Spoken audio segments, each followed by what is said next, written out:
welcome to the American Cinema Foundation Movie Podcast. I am your host, Titus, and today I am joined for a new entry in our Founders series by Michael Cochin to speak about the creation of empire in America.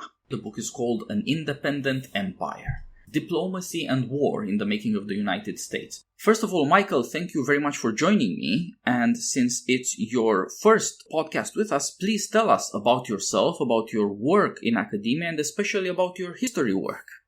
Thank you, Titus. I teach politics and literature and philosophy in the political science department at Tel Aviv University.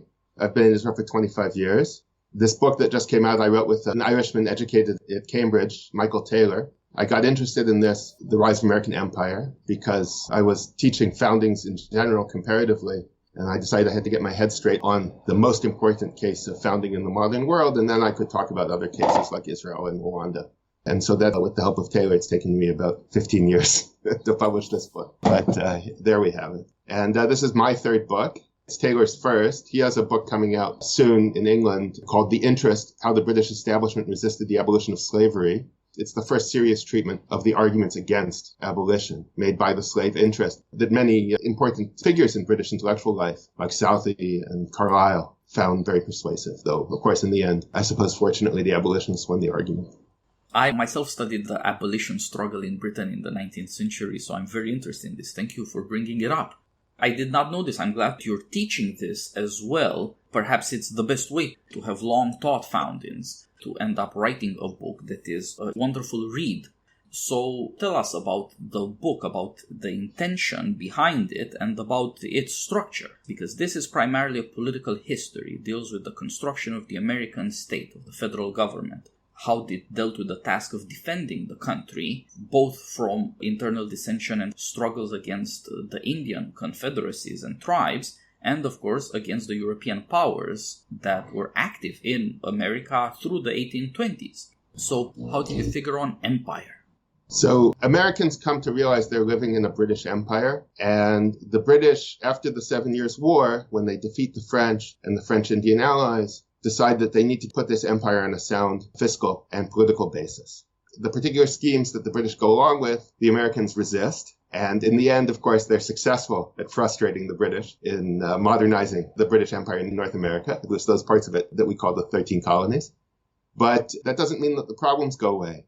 The Indians are still there. They're still getting help from Europeans. Trade relations with the big world, which used to be managed by the Parliament in London, now have to be managed by Congress. And it turns out they need constitutional reform to handle the trade problems, to pay for the war capacity, to pay the debts. And they have constitutional reform. They inaugurate a new government, April 1789. And then in July, the French government collapses. And that pushes all of Europe and eventually the whole world into a series of political and military crises that the Americans, now independent, have to navigate on their own. And, of course, their success in building their own empire in North America and in navigating a world of hostile empires is the greatest success of the modern world. That, I think, was my main impulse in wanting to study it. As an academic, it's a great mystery to me how anybody ever does anything. And so I thought I would study the most successful example of political achievement in the modern world to try to figure out how things actually happen, how stuff gets done, how people build institutions and practices and learn new habits that enable them to actually, function and deal with these problems, which the Americans didn't invent, but they refused to allow the British to deal with them for them. Yeah, it's very useful to start from this matter that the American Revolution grew out of the British Empire and therefore out of an imperial cast of mind, which is most obvious, of course, in trying to defend the rights of Americans to expand indefinitely on the American continent. At a time when it was not explored adequately, there were not good maps, and there was no real understanding of how this would take place over 100 years or so. It was, however, as a matter of principle, believed by everyone that it should happen. Therefore, imperialism was an object of American politics from before there was American politics. And in parallel with that, I'm glad you draw attention to this fact that all the problems of the early republic were the problems that the British had dealt with before, from the Indians and the French to commerce and, of course, protection on the high seas, not just from the British or the French or other imperial powers, but from, of course, the city-states that led to the Barbary Wars in the Jefferson administration. Right. Independence did not make these problems go away, as you say. It only meant that now Americans would have to deal with them for themselves, and therefore that Americans had to learn as a political class, but also as a nation, given the newspapers and voting and representative government. Everybody had to learn how to deal at some level with the problems of being a free state, equal to any other state in the world, if at least Americans prove able to protect themselves and impose the terms of that equality against constant harassment from powers great and small. Right. So that's one way to think about it, is an equal station. And you can find that language. We think more useful is to look at the American quest for other predominance in North America. The Americans are quite aware of balance of power thinking, but mostly they want to carve out a world for themselves in North America to which the balance of power in the rest of the world is simply irrelevant. And if you look at how the Americans choose sides in the wars of the French Revolution, they have this tendency to actually wind up siding with the stronger power, or at least try. When they launched the War of 1812 against Britain, they are aware, of course, that Britain has overwhelming predominance on the seas, but they, in fact, believe that the British coalition is about to lose. And Madison says much later in a bit of self-exculpation that when Napoleon invaded Russia, we all thought he was going to win, which meant, of course, the Americans were siding with the stronger side, which is exactly the opposite of conventional balance of power thinking. But that's, the kind of thinking that the Americans are looking for, because what they want in North America is imperial predominance. As Hamilton says in the Federalist Papers, we aim to be the arbiter of affairs on these continents in North and South America. Nobody's going to be able to balance against the United States. That was the goal early on. It's not just in the Federalist Papers. A version of this, we point out, is in Paine's Common Sense already in January of 1776, before independence. So one has to think not just in terms of equality, because they're not really interested in equality. They're interested in ruling simply in North America in a way that they can't be threatened by other imperial projects or other political projects outside of the Americas. Yeah, that's a very good point, and thank you for that correction. Equality is a defensive position in American politics. It is a diplomatic requirement so that the commerce and the very lives and freedoms sailed under the American flag will be protected from constant harassment by the French and the English, navies, corsairs, and privateers. But the offensive principle of American politics is not equality, it is indeed empire dominance of the continent. This is an enormous ambition to comprehend, but in a way, it's everything everybody assumes today. There's a strange continuity between the initial ambitions of America and present reality. And that indeed is best described as empire, since it means a power to rule over land and people. Now, let's talk about how this was established in the first place. The revolution guarantees to America through its success a federal government, but that government turns out to be too incompetent to administer that freedom or even safeguard. And that is what leads to the necessity for constitutional reform. Freedom, instead of letting things go as they had before, more or less, leads people to the conclusion that the way things had gone before is simply impossible to continue. It will not be possible for America to be 13 different colonies that have a very weak executive of a collective character, which cannot do anything to impose its will on the colonies, much less protect them. Right. So, it's important not to exaggerate weakness, right? Washington ran the war with basically dictatorial powers as head of the army. Patrick Henry makes that argument actually in opposing the constitutional reform. He's not the only such voice, but he's a fairly unique voice in saying that the government they had was adequate for the imperial purposes they had in mind. You can find other sort of minor voices that rejected the imperial purpose, but that's also pretty rare. Almost everyone agrees on the imperial purpose, but there's an argument about which constitutional reforms are necessary. They faced the hostile Indians backed by the British and the Spanish. They had not successfully established formal trade relations with the British. All their trade with Britain and its empire was based on grace rather than anchored in commercial agreements. They had big hopes for opening up trade with France, but it turned out that the Americans actually wanted British goods and not French goods. And the French economy wasn't so efficiently run anyway from the point of view of accepting American imports. So that hadn't worked either. They had some commercial agreements with minor powers, but they really needed something with the British, and the British couldn't see any reason to sign commercial agreements with them. The British were still in the western posts in the Northwest and didn't see any reason to pull out if the Americans weren't capable of intimidating them. The government, under the Articles of Confederation, couldn't actually do those things.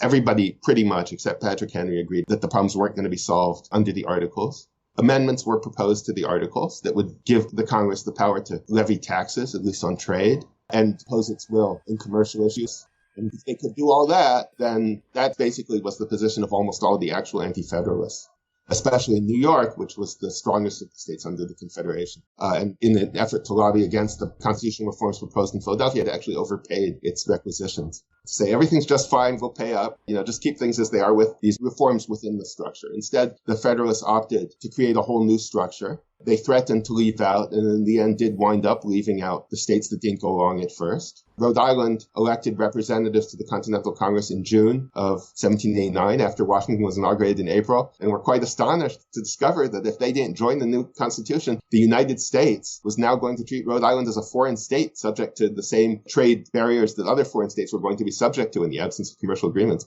When this actually happened, that convinced the Rhode Islanders that it was time to sign on.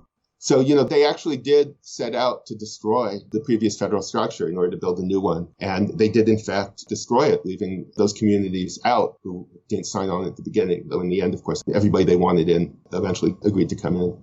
Yeah, I think you're right that there's a very big distinction between the power to effect purposes and the authority under which those purposes are set. As a matter of authority, the Continental Congress and George Washington ran the war, as you said, dictatorially. There was no other possibility during the war. It was excused, we would say, by necessity, but it could not be justified or legitimated. To do that, you would have to come up with a new federal structure with a new understanding of government, and that indeed involved, as you point out, bullying the most independent of the states, like Rhode Island, long an exception to American mores. That shows just how difficult it was to change the arrangements, even when there was broad agreement on the character of American empire, which would be commercial. Americans were not particularly interested in conquest, and certainly they were not interested in the requirements of conquest. Honors and advantages for a military, to educate the nation, to provide soldiers and sailors, to create new captains and commanders who would glory. Instead, the army and the navy are constantly neglected as soon as the war is over, and the more the American political class, consisting mainly in lawyers, complains of the fact that their rights are not respected by England and France, the more they complain that other powers do not see commercial interest as the governing principle of international politics, the more we see the defectiveness of American arms and the unwillingness of Americans to create those arms. It is catastrophe after catastrophe that forces Americans into patriotism, into a bellicose form of patriotism. Yeah, I'm not sure I would quite put things that way. For one thing, the Americans, before the crisis with Britain, the British Navy was substantially American manned and American constructed, partly because that's where the trees were, partly because that's where the skills were. And part of the story we tell is that in the age of sail, the Americans continue to maintain a qualitative edge, which is, of course, very different from a quantitative edge. And God is on the side of the big ships and the big battalions. I mean, everything is controversial. Jefferson has a different vision, but in the end, he is, in fact, forced to give in and continue the modern Navy that was built under Adams. And with regard to the Army, of course, you're right, and it's important that Americans don't cultivate a class of military glory seekers. But what they thought they were doing, and perhaps this should have been in the book more emphasized than we did, they cultivate explicitly on the Roman model military colonists. They recruit landless men into their armies, heavily immigrants. These men fight in return for a promise of land. This promise is paid off in land and public order. The whole war against the Indians in Ohio is a war carried out in part to protect the military colonies that the U.S. is already trying to create after the Revolutionary War. They've given people these patents. These veterans have gone out. It takes a stronger federal army. And you're right, of course, that it takes two failures and a success to beat the Indians. I think the failures are simply a failure of leadership and strategy on the part of the field commanders more than an unwillingness to do what's necessary. In fact, they're perfectly willing to do what's necessary. It just takes Washington two failed tries to find a commander capable of executing his will and the will that he and other leaders share and have educated the public to share to subjugate the Ohio country. Yeah, I especially appreciated your discussion in the book of the United States Legion. How Roman is that? And right. The war in the Ohio against the Western Confederacy of Indians. And that is indeed the way of Western expansion so far as safety is concerned, and therefore the importance of the federal government in the Northwestern Territory. Indeed, it takes Americans a while to find their footing because they are not a military nation. They do not have the martial habits. There's simply not enough connection between the federal government and the troops, between the commanders and their troops on the ground. I mean, desertion is a massive problem, as you lay out, up until people get the taste of success. Americans tend to become stronger with success rather than adversity. The taste of success always leads people to renewed efforts, to a renewed confidence that they can win these battles. And this will be true of fights against the English as well, of course, including on the high seas. So as you say, already Tom Paine says what Americans soon begin to recognize in a political way. That America has absolutely all the resources, both in terms of material and in terms of skills, for the construction of a world-class navy. But paying for it would be a very different matter, and setting it as a purpose would be a still different matter. It is difficult for the federal government to fund itself. It is difficult to get the vision of a commercial empire protected by a navy that would have to contest all sorts of crimes against America on the high seas by powers who dedicate so much of their government to navies simply because they are in the habit of fighting wars. Americans are not. Yes, I mean, some of that is that. Some of it is that, trading with the enemy pays and fighting him doesn't. The very same merchants who in theory want protection, in practice also want to trade with the British, that you need protection from. And so, exactly. It's kind of funny that the people advocating for the harshest response to the British are these Virginians who have actually no investment in the American carrying trade. It's one of the many delightful paradoxes of this period. So Hamilton, fighting the British, he knows is going to cut into trade and therefore into the customs revenue. And that's going to hurt the same empire building project that he's otherwise in favor of, where, all these people can agree is on the continental aspects of it. That's something that was very important to us to emphasize, is that's the big theme. All these other issues are minor. That's the issue on which everybody's pretty much in agreement about the goals. And the political arguments mainly have to do with success and failure and who's responsible for it. We're not the first to say this. I think it goes back to Felix Gilbert. But Paine lays out a vision, and then everybody pretty much agrees with it, apart from a few unpleasant dissenters and Quakers in the East. All these other issues that people fight about, they can fight about, as we show in the discussion of the ratification of the Jay Treaty, they can fight about only as long as they sort of aren't thinking about what it's going to take to secure American predominance in American empire in North America. When they think about that, then all these other issues assume what Americans generally see as their proper insignificance in the face of these imperial challenges on land. I think you're right, and nevertheless these conflicts do reveal the internal contradictions of the new republic. As you pointed out, the most bellicose are principled lawyers from Virginia like James Madison and Thomas Jefferson, who never put a hand to a weapon in their lives and also didn't have much interest in commerce. Hamilton, who was a real honest-to-God soldier and an economist to boot, is far less willing to encourage these military fantasies because it meant the crippling of American trade. As you point out in your book, American government, although as a principle it is dedicated to empire in America, as a structure it is financed by trade with Britain, since the only way you can tax Americans is, tax the imports. Right. As you quote Lyndon Johnson saying, it turns out Americans who fought a war over taxation without representation did not like taxation with representation much better. So maybe the Americans just have a problem with paying taxes as such. I mean, under the British, they were the least taxed people in the world, as far as we know. And even the British reforms did not change that very much in a quantitative sense. Americans got used to living well and eating their fill, right? America is the only country at the time, and to some extent I think this is still true today, where every man or woman, regardless of their means, can eat as much as they want.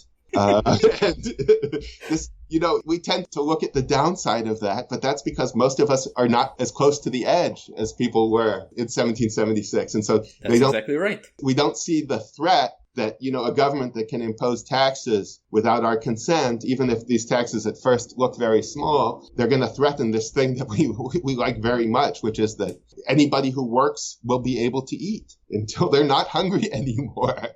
Yeah, this had never happened before, and America only knew hunger in one moment, really, and that was the Great Depression, briefly. Otherwise, it is the one nation that has never known this sort of starvation, which is an enormous advantage, and it is to Americans' credit that they were willing to fight over this stuff, to make the matter of principle, because it's unexampled.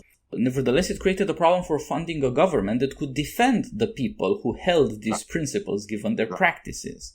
That turned out to be very difficult, and it eventually did lead Americans to war against Britain. And that again leaves out this fascinating contradiction within American politics. The merchants of America tended to be concentrated from New York northward, but especially in New England. And those were also the people who were most interested in continuing good relations with Britain and who were crippled economically by the war with Britain in 1812, but also crippled politically as Federalists because their allegiance to their nation was no longer plausible to themselves. The Federalists created a government that is strong enough to defend the nation, both internally for expansion purposes and externally against enemies who might intervene in the American continent or in American commerce, but were all capable of understanding the nation, which it safeguarded, and they committed to self-destruction by creating a unity against themselves of the West, where everybody was for expansion, say people like Henry Clay, and the South, where the Virginia lawyers that ran the country from 1800 to 1824 were fully invested in defending American sovereignty and not tolerating any secession. Right. So first, this is something I wanted to stick in earlier about the Virginia lawyers. The one thing I really wanted to do in the book and in my work more generally on this stuff, which I think was less than fully accomplished. So the professors who write American history focus on Jefferson and Madison because, of course, Jefferson is a better intellectual than any of them, and Madison was basically a professor. And the man who's ignored is the one who repeatedly demonstrated greater executive and political capacity than any of them is James Monroe. Randolph, who in many respects was an insane visionary, he knew right away that it was utterly absurd to make James Madison president of the United States, and he tried to organize a movement from Monroe in 1808. Eventually, of course, Madison's administration, Madison himself wound up delegating pretty much everything of importance to Monroe, who was simultaneously Secretary of War, acting Secretary of State, and offered the command at the Northern Front by Madison in order to finally conquer Canada. So they weren't all lawyers. Some of them actually had substantial military experience. Monroe did as a very junior officer for Washington. Monroe, unlike Jefferson, was an actually competent governor of Virginia. And Monroe had substantial diplomatic experience, which was rather mixed. But it's also interesting, he was also not especially bellicose, right? He negotiated an agreement with the British to regularize trade during the Napoleonic Wars that completely put aside the issue of impressment. And Jefferson repudiated right away. So, I think the story you tell is very familiar to us because we identify easily with those people and not so much with Monroe, who was not much of a writer and may not have in fact been much of a thinker, but was in fact better at the arts of ruling than any of these men, as people recognized at the time. The Americans, of course, they wanted an effective government and they weren't thrilled about paying for it. And a part of the story that we do try to tell carefully is that they had to be educated, right? That's what Washington tries to do most notably in the farewell address, is saying it's a tough world. It requires an effective government, and an effective government has to be paid for.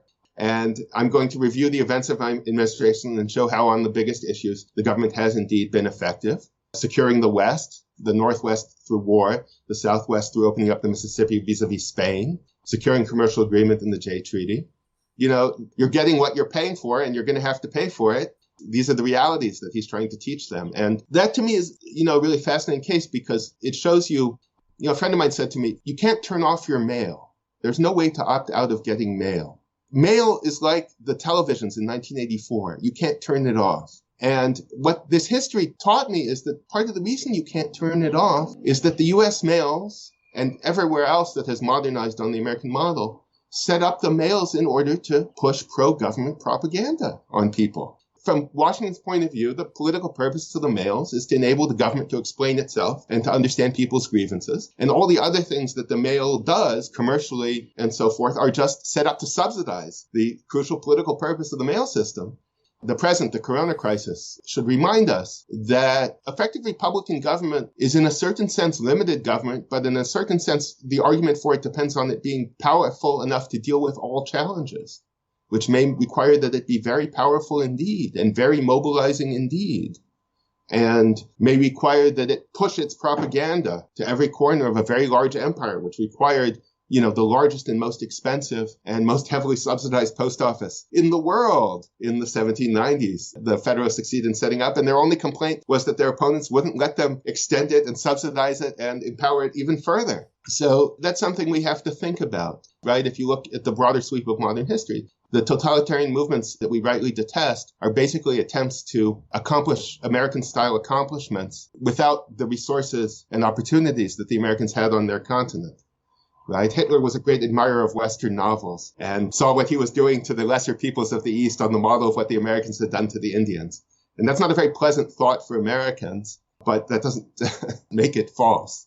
So you go back and you look at the American experience in the light of subsequent imperial efforts to imitate it, and it highlights for you certain things that the Americans were able to do, in part because they made the right decisions, and in part because their opportunities and resources were more favorable than those faced by their later imitators. Yeah, success does make a very big difference because it has certain causes. The peoples of Europe had history, and the Indians did not. The difference between civilized and savage obtained, including, of course, on the level of reading, of habits that are enforced through teachings, and the advantages that creates for memory, to say nothing, of course, of the advantages that it creates for technology. And that makes a very big difference, but not with respect to the issue of justice. Going around murdering these other people to take their lands is not an issue of justice, but one of necessity. Empire, indeed, is a mix of what we understand politics to be, our way of living together, which is justice, and something else, our dealing with necessity and with the circumstances which we cannot predict. Hence, as you say, in America, the government is as powerful as circumstances require it to be. It's hard to say in advance just what that will mean, not just because Americans aren't a particularly interested nation when it comes to foreign affairs, so they don't see crisis coming. As you said, think about this catastrophe with the disease now, or the problem of telling Americans what government they bargained for in the Constitution back then. You need the technology and the people to use it to communicate to the people in a persuasive way what's happening, why it's a good thing, what they can do about it, and manage their complaints and their interests. That requires a lot of communication over vast expanses and large numbers of people. This is an inherent problem in modern politics, which had never obtained before, of course. Either associations were much smaller, or there was not a lot of communication between rulers and ruled. America had vast continental expanse to begin with, multiple millions of inhabitants, and voting, representation, people who wanted their views expressed and who would not tolerate a government that would not make itself persuasive. Even when the government won, it had to explain itself. In having to explain itself, it was bound to the people. It was government indeed of the people, by the people, for the people. That creates many opportunities, but also many problems that the founders had to solve, not as founders, but as politicians. Indeed, James Monroe is nothing in the order of founding, but in the order of presidents, was he not better than Jefferson and Madison put together? Yes, he was. And in a way, once Monroe becomes president, America's problems begin to go away, and everything is established in foreign policy and in government on a sounder footing. And Americans get into the habit of electing presidents for president, not estimable founders who turn out to be incompetent executives. Right. So it's an interesting point and a good way to put it. The other side of things, we have to think about, right, is who are these people? The imperial side is to remind us that the project is in the service of an American people that the project is helping to define, but that it's intended as an exclusive project. That's to say, there are people in North America, most importantly the Indians, who are not part of the American people. The leadership would like to manage affairs with them with justice. Turns out to be the more or less utopian hope of Washington and Knox that they can bring the Indians in somehow into the people. That doesn't happen, but they realize in the end that that's going to be the only way to do justice to the Indians and preserve Republican government is either to bring the Indians in or to kick them out. The Federalists had a vision of bringing them in, which they didn't get very far with, in part because the Indians didn't really want to be brought in. And the Republicans, of course, in part faced with the failure, and in part because their views of the balance between justice and representation were somewhat different, decided that the solution involved putting the Indians out, sending them out of the territory, removal. That's to say, removing them from the territory that was to be the basis of the settler government of the United States, the settler empire of the United States. You said earlier we should talk about empire. So we talk about empire because the people we're talking about talked about empire.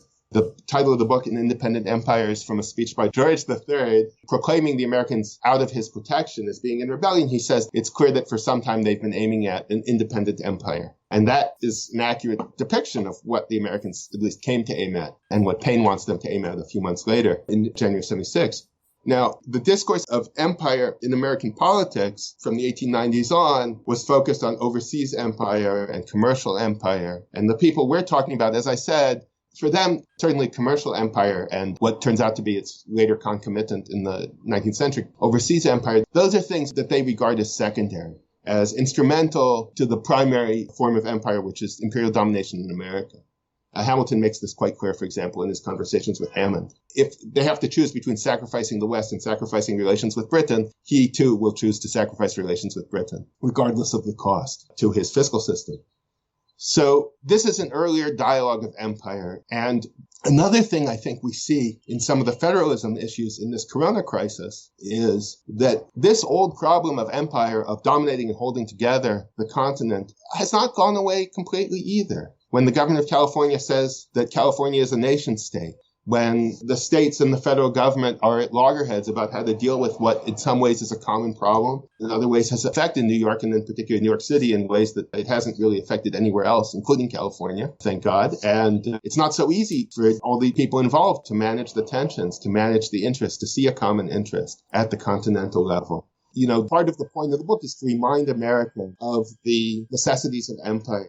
You know, as you say, after Monroe, the challenges from outside have been managed to the point where they're no longer really threatening. The challenge to the unity of empire in North America is the slave interest, right, which is already rearing its head in the Missouri crisis under Monroe, comes in at the end of the period we cover in the book. But that the challenges are managed doesn't mean they aren't there, right? I like to tell my students, you know, if you look at modern society in general, what makes modern society possible basically is modern plumbing and modern sanitation. Because otherwise, as we see now in New York, right, cities are just too deadly and urban people don't reproduce themselves. You have a constant new influx of people from the countryside who have a very different upbringing from the urban upbringing. Now, none of us think about that as long as our toilets are working and as long as we're not dying of sewer-borne diseases. But, you know, what is fundamental and what we actually worry about on a day-to-day basis aren't really the same thing. What's fundamental to American history is this drive for continental empire. The fundamental challenge that the federal government, that the Union faces, is holding that together in the face of foreign threats and in the face of internal dissension. Whether that's the burning problem or the acute problem or the politically relevant problem at the moment, those things change, but the necessities of continental empire don't change. And sometimes they're closer to the surface, and in more blessed periods, they're further away from the surface. Yeah, I think that's right. You always wonder about any political community, what is it that the rulers and the people they rule really have in common? Where is it that they can really agree? And in the case of the American Republic then and now, it is dominating America. Everything else could be a matter of dispute, but not this. But even further disputes about if we agree on this, what means are required, who should suffer more or gain more in different factional or regional conflicts, as indeed now, as you said, America is facing a national epidemic, the likes of which hasn't happened in 100 years. And all of a sudden it turns out that the government is not that competent and all sorts of choices have to be made about where do you send help first or most. All of a sudden, urgency reveals that American power is not infinite and that American interests clash in all sorts of ways. There will be a massive conflict between trying to keep the economy going and trying to keep public health from degenerating. These things cannot be turned either into a harmony, much less into a non-issue. They're always an issue, as you say.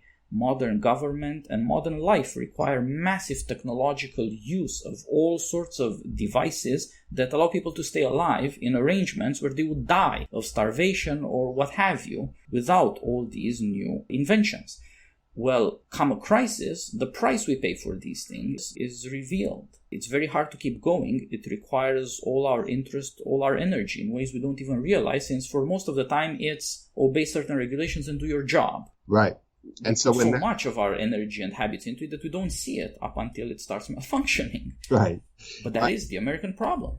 Right. America should be of interest to everybody because America is bigger and in that respect has bigger problems, but it's also bigger because it's mostly been more successful at managing these problems of modern life, which to some extent first alight in America, or some of the responses to them first alight in America. And in any case, whichever responses somebody comes up with somewhere else, like the modern university, the Americans immediately steal and make bigger and therefore more influential than the countries they're modeling themselves on. And, people realize this, I think, at some level, but from time to time one has to remind oneself of these big facts.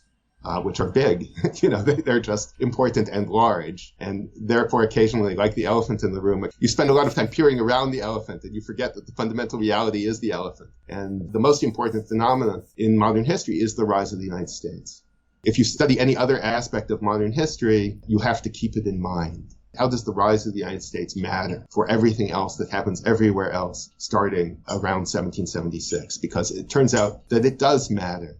There's a little cute fact that I like to tell my students, that you put your finger pretty much anywhere on the globe and there's a story for which there are documents about why that spot is, or mostly, of course, is not part of the United States.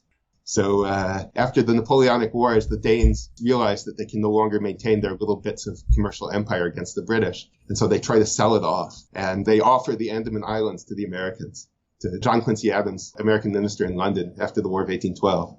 So, of course, Adams has no instructions about the Andaman Islands. And so as a professional diplomat, he's very careful to give a non-committal answer. But he writes back to the Secretary of State, to Monroe. He says, look, I assume that the instructions are going to be to politely refuse the Andaman Islands. But, any political decision, as I also like to tell my students, they're political decisions because they could go either way. There's a story, which I can point you in documents, about why the Andaman Islands, or why in a later period Armenia, were never ruled by the United States.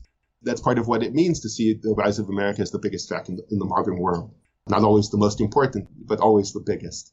Yeah, so there is a certain interest that mankind have in America because of the character of American politics and power.